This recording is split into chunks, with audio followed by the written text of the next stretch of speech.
Well, thank you everyone for coming today. We're very excited to be here because this is both of our first time in Ukraine, and well, today we're going to be talking about web components with Angular. But just before we start, Sherry, why don't you tell everyone who you are? Yes. My name is Sherry. I'm also known as Sherry because I love berries a lot. And I work as front-end developer at Nordea Bank in Copenhagen. How about you, Anna? Yeah, so I'm Anna, and I'm also known as Anna Banana.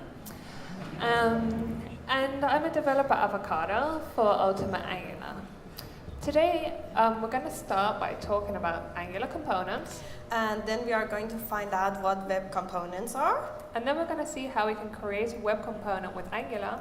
And once we have it, we are going to find out how we can add it to an existing Angular project. So, shall we start? Sure. So I'm pretty sure all of you already know what Angular components are, but let's just go over it quickly. So Angular components, like any component-based architecture, is a way of dividing a user interface into smaller sections or components. Now, if we take a look at this beautiful interface that we created for Sherry's Berries online shop, we have divided it into smaller sections, but this is just one way of doing it. It can be divided into different ways. As you can see, the whole application itself is a component, and we also have parent-child components. For example, the orange rectangle would be the parent component, and for example, we might call it product list, and then the green rectangle would be the product, which is the child component. By doing so, we're reducing our code into smaller sections, so we don't have that spaghetti code anymore, and we can also reuse it as many times as we want to, without having to write it 6 times. Another cool functionality of Angular components is that we have this kind of style encapsulation. It's not that great, but there's still some leakages, especially if you do it through the general CSS, but it's still pretty good. What do you think, Sherry? What you explained is pretty exciting, but don't you think we're still missing some bits and pieces? Like what? For example, you mentioned about there are ways to prevent that style leak, but what I would like to see is that as a developer, when I create a component, I want to make sure that once I put it inside a different project or different parts of the application, it behaves the same, no matter that what happens in the global CSS. So that part is missing. Yeah, and once we have that style encapsulation, it would be great if we could find a way of actually accessing the CSS from the outside, right? True. In that way, we can just apply some theming as well. And the other thing is that you created that beautiful Anna's Sherry's Berries website for me. Thank you. And what I want to do is that I want to create Anna's Bananas for you. You created it in Angular, which is great, but at the moment I'm trying to play a little bit with Vue, and I want to create that with Vue, but at the moment it is not so easy to reuse the component that you created for me without rewriting the most of it. So it would be great if we could just share those components. Yeah, and it would also be great to have some sort of something like JSX where we have everything in one place and also gain flexibility, but this isn't a possibility yet. But then again, Sherry, what framework or what does have all of these amazing things? And yeah, the thing is that I did a little bit research, and I found out that there is something that it provides all of those things, and then we already know about it. And are you ready for the answer? Yeah, the thing is that it's actually web components. Web components provides all of these missing bits and pieces, and they are components. And the way that we create them, from beginning, they have those actual styling encapsulation that we were missing. And since they are totally platform agnostic, once we create components, we can just reuse it in different projects, no matter which frameworks that we are using.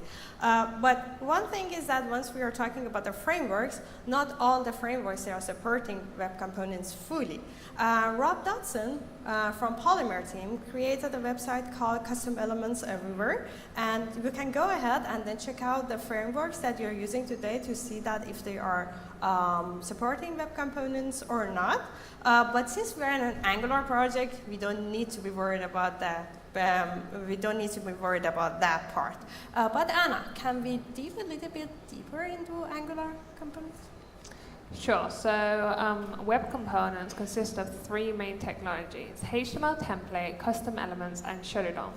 Previously, we had to think about HTML imports, but thanks to ES6 modules and soon to be HTML modules, we really don't have to worry about this anymore. So let's take a look at these three technologies. HTML template is a HTML tag called template, which we use in our HTML. We can then access it through our JavaScript by cloning it as many times as we like. By doing so, the browser will only pass it once, and that way we gain a lot of speed. But I think it's time to show some code, don't you, Shari? Yeah, let's do that. What we are going to create today together is going to be this simple but beautiful page about the strawberry history that has a title, a description, and these two cards. We are going to create this card that we call them berry cards in different ways. Before I show you how we create this, you can see that there is a stack list link there. Later on when we share our slides, whenever that you see that icon or the GitHub icon, you can click and then see the code there. So let's start. As Anna mentioned, template is an HTML tag. So like most of HTML tags, it has a start and end. Whatever that we put in between is going to be our template.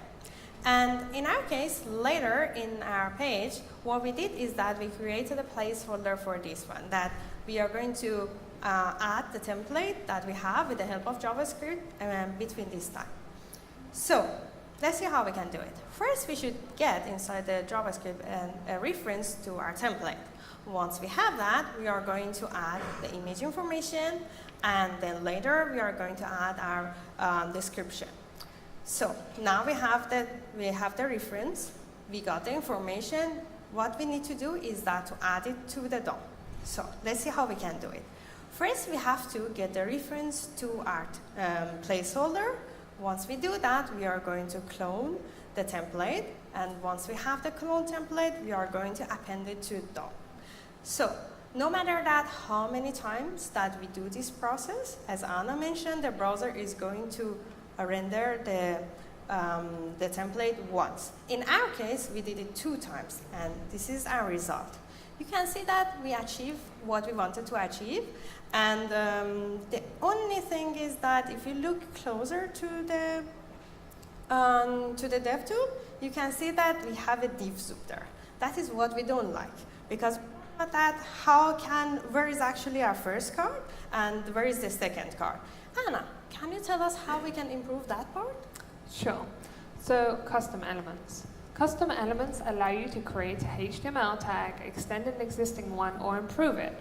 When creating these HTML tags, we need to take a few things into consideration. One of those things is the naming of the HTML tag. So, as you can see, if you have, for example, a red button, it might get very confusing because there's probably already 100 red buttons out there, so don't call your HTML tag red button because you're going to have a hard time. You should give it a unique name, and you should always use dashing because this way the browser can understand that it's a custom element. Another thing that we have to take into consideration is how we name our attributes so that they're developer friendly. Don't try to make your attributes fancy. Keep them simple so that developers know what you're talking about. If you have a title in the web component, call it title, because that way I know I have to put that's where the title goes. The good thing about custom elements is that they are extended from the HTML element, and they bring methods with us. In this table, you can see the relation of the methods from the custom elements to Angular methods. That way you can get a better understanding of them. But let's have a look at this example in the code. What we are going to create together is a custom element called bb-red-strawberry. It has 2 inputs. One is img as for our image, and the other one is for the description. Let's see how I can create that. So as Anna mentioned, that custom elements, they are inherited from HTML element. Therefore, we have a class which extends the HTML element. Inside our constructor, we are calling super, so we can have the access to all the parents API. Once we have the class, the only thing that we need to define in that selector that we want to. We can achieve that by saying that custom elements .define, and then we just say that this is the class that we created, and then this is the selector that we want to use it. So we created our custom elements now. Let's see that what we should do next. Since we had those two input, what we need to do that inside the connected callback to get the reference to our template and call the render function. Connected callback is automatically going to be called as soon as the custom elements appended to the DOM. So let's see that what we do inside our render function. Inside our render function, we just, like before, we say that, okay, this import that we have, we are going to add it that the caption for the image and the description. So we just do everything that we did before. So we created a custom element. We actually apply all the inputs to the template. One thing that we should remember, just like we know it from Angular Word as well, that input to the component, it can be changed. So we have attribute change callback here, which is you can compare it with the ng on change. So what we should do here, we should just react to any changes to the input. So we say that, okay, this is the new input, and then replace it with the old value that we have. So this is great. We achieved the same thing again. It looks better, and then you can see that our div soup is tinier, smaller. But her dog looks pretty grumpy and unhappy. Why? Because imagine that we had a p tag inside our main page, and also we have a p tag inside our component. What we are going to do is that we just say that color red. And what we wanted to do is that if the text that we have in the description, we wanted it to be red. But let's see what happened. All the p tags that we had, they're already red. So this is the style encapsulation that we missed before, Anna. How can we fix it? With Shadow DOM. So Shadow DOM allows us to encapsulate the component so we don't get any styling or behavioral leakages in or out of the component. It also brings a few features, but before we jump to those features, why don't you show them how simple it is to attach the Shadow DOM? Sure, this is pretty simple.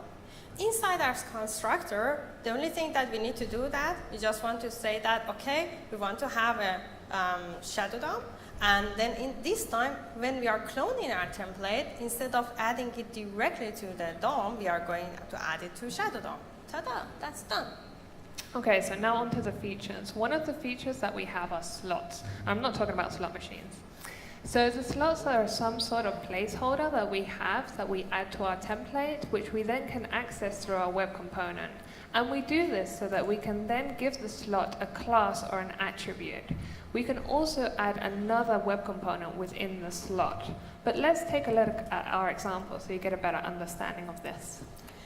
So, as Anna mentioned that the slots, they are tagged. So, like most of them, they have a start and an end. One attribute that they have is a name. But that's optional. But the thing is that if you don't use that, then automatically browser think that you have only one slot. So you have to be careful about it. Once you give them name, you can have as many as them as you want to. So in our case, we just decided to, instead of having an input, we just want to let developer to just write whatever they want to do. So let's see how we can use it. And here, between the custom element tag, in our case, because we love div, we added 2 more div. And we gave them name. One of them, we used the attribute slot, and then we use one for title and the other one for description. And as you can see that inside the title, we just gave it the italic for the strawberry, but this is of course a very basic example. You can just pass anything that you want to here. You can even use and call another component that you want to. So that was easy. Yeah, so remember how earlier we were saying that once we have this style encapsulation that it would be great if we could access the CSS from the outside? Well, this is one way of doing it with CSS Custom Properties. Now, CSS Custom Properties is a way of, say, for example, the developer needs to change the color of the font, we can give them access to that. So what we would do is inside the styling of our template, we would choose the color, we would give it a CSS variable, which you always have to put -- before so that the browser recognizes that it's a CSS variable, and a default color. You can then access through the web component, through the style attribute of the web component, this dash dash variable name. So for example, dash dash color, and then you give it whatever color you need to. But again, let's take a look at the code. This is also pretty simple. Inside our template, we have a style, and then we decided to make that background color actually accessible from outside. So in order to do that, as Anna mentioned, that we are going to use the CSS variable. And in our case, we use dash dash background dash color, and then we gave the default value white. So let's see how we can change it. Our custom element can have an attribute called style. And here, you can just use that variable that you defined there, and then you can access it from here, and then give your own value to it. In this case, we did, sorry. So in this case, we passed this color to it instead. So that was easy. Yep, and the last feature that we're going to be talking about today is the host. I guess you're kind of familiar with this from Angular, but we can call this so that we don't have so much div soup. We remove that extra layer of div that we normally just put so that we can add a class to it. So what we would do is we call our host in our styling, and then we can give it a width, a height, and whatever values we need to. But let's have a look. Yes. You should be familiar with this from Angular Word as well. So as you can see that we have a column host, and in this case, you have to pass your custom element name to it, and just put all the CSS that you needed here. So that was pretty easy. So you can see that we achieved the same thing. Our code is nicer. We have the actual and style encapsulation, and everything is beautiful. And I'm not the only happy person here, because look at our dog. It's pretty relieved and happy. Because if we do the same thing with the color red, then we could only put the one in the global one red. And our component is behaving the same no matter what happened in the global CSS. So we created everything, and we have the custom element, we have the style encapsulation. But Anna, I recently heard about lit HTML. Can you tell us what is lit HTML? Sure, so remember we wanted that JSX stuff? Well, there was this proposal by Apple, which was actually backed by Google. That doesn't tend to happen, so that's quite interesting. And then the Polymer team worked on this library called lit HTML. And I say that it's similar to JSX because we have everything in one place. However, the change detection is very different. The good thing about lit HTML is that it really increases performance. But we're not here today to talk to you about lit HTML, unfortunately. But you can check it out on Justin Fignani's talk here. He's the guy that backed it from the beginning. But we were very excited about lit HTML, so we're going to show you really quickly how we implemented it to our web component. Yes, and this is pretty easy. We are importing render and HTML from lit HTML, which is very tiny library, and everything in our constructor is the same. And inside connected callback, this time we are calling render function from lit HTML, and then we pass our own render function and also the shadow node to it. So our render function this time is returning an HTML literals. And this is our template. You can see that it almost looks the same, and you should be totally familiar with it because this is nothing new. You can do this as well today. But this is a very simple example that we just tried to show you that how you can use the if conditions here. You can do a lot more with lit HTML, but we are not, in our case, we just did something simple to just show you how easy it is. So this is our result. We achieved the same thing, but the good thing is that we ship fewer line of code already to our client, which is really good. And we could take advantage of the change detection in lit HTML, so therefore we boosted up our performance. So Anna, we created all of these things without using any frameworks.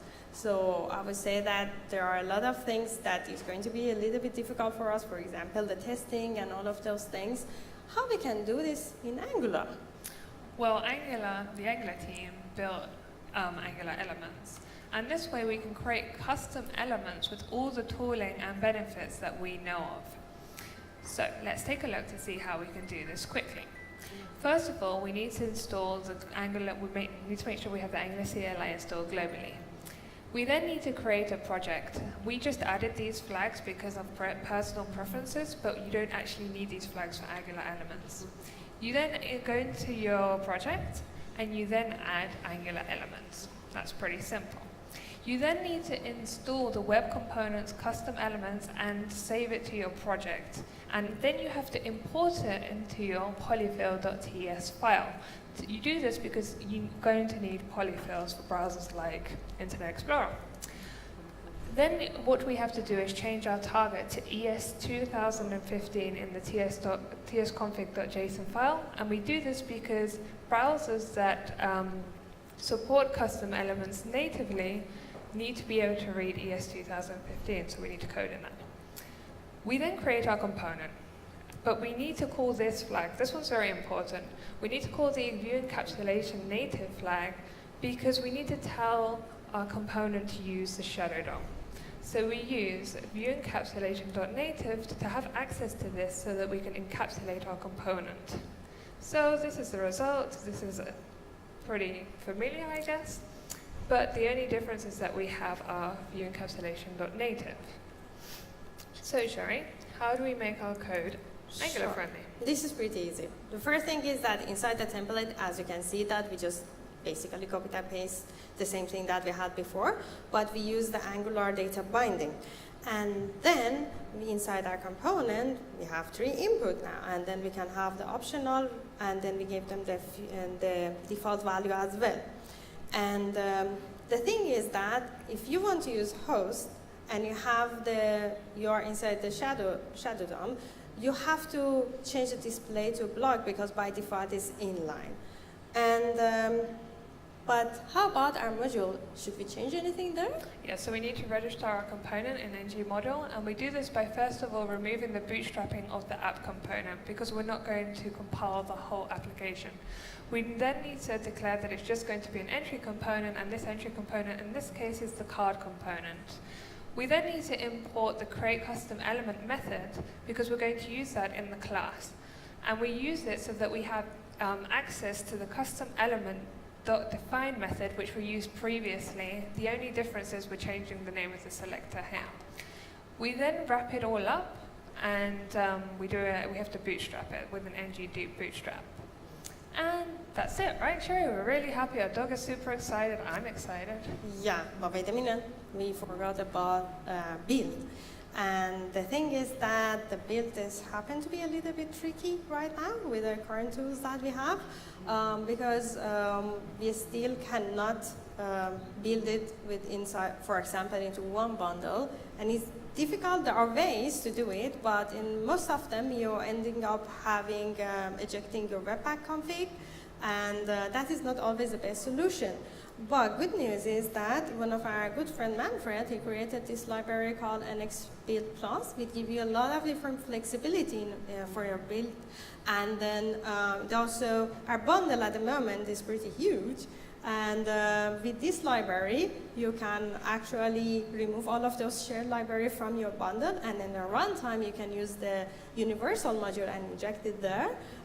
We use this one in our case as well, but the thing is that soon with the compiler Ivy, we actually, all of these things is going to be easier. Our bundle size is going to be way smaller, and then soon we're also going to have a lot of flexibility as well for our build. And we are not talking about Ivy, but if you're interested in that, next call with Wasim, he's going to talk about what's coming on next in Angular, and then he's going to give you a lot of tips for that. And so we use that NxBuild Plus, and then we have our bundle. Yeah, let's take a look at it. So now our component is ready. The only difference is we built it with Angular, and it's great, but how do we use a web component within our Angular project? That's pretty easy. First of all, in your project, you should make sure that you install the polyfills that we talked about it before, and then, just like any other component, you have to just import it. And once you imported it, you have it. Wait. Sure, there's nothing there. Did you forget something? As usual, of course, you have to tell the app module that we are going to have a component, and it looks like Angular component, but it is not Angular component. We can achieve that by saying inside the schemas that we have custom element schemas. And then we did it. And now we have it, and you can check it out in our GitHub. If you want to take it a step further and actually implement the lit HTML, you can do so. This library really helps you to do so, thanks to Brian Gotting. We really encourage you to try it out because it really increases performance. So can we say that web components rock? I personally think so. I think they're really awesome because they allow maximum interoperability, and also we could now construct them with all the frameworks and tooling that we're familiar with. We don't have to learn anything new. So that's really cool. What do you think, Shari? I also absolutely think that they do rock. And I'm excited to see that there are a lot of projects and then there are a lot of companies that are adopting these. There are a lot of success stories out there. One of my personal favorite success stories is Ionic. We all know that they used to be totally coupled to Angular, which was really good for all of us, but unfortunately not for the developers in other communities. So what they did is that they created a really awesome library called Stencil.js, and then with that, they converted all the components that they had to web components, and then as a result of that, developers in other communities, they can use it as well. So if you are interested to hear about the Ionic or Stencil.js, we have Mike here. I guess he's standing out there. He's a member of Ionic team. You can go and talk to him. And long story short, we would like to encourage you all to go ahead and then discover web components and then use it in your daily project, because no matter how big or small is your project, we're pretty sure that you can take advantage of web components. But what about the browsers, Anna? Yeah, so Chrome, Opera, and Safari is fully stable. Firefox keeps saying they're going to be stable very soon, so hopefully that'll be very, very soon. And Edge is always a bit edgy, but the good thing is we have really good polyfills, so we don't really need to worry about it. We really encourage you to try this out. And can we say that Angular loves web components? Yes, we can. Especially with the new Ivy, right? Yeah, it's definitely. It's going to be great. So we would like to thank you today for listening to us, and we just want to let you know that once we share the slides at the end, we always share some sources of articles that might be of interest. And if you have any question later on, you can come and talk to us, or otherwise we can talk on Twitter. Yeah, our messages are open, so please feel free to reach out. Yeah. Thank you. Yeah, thank you very much.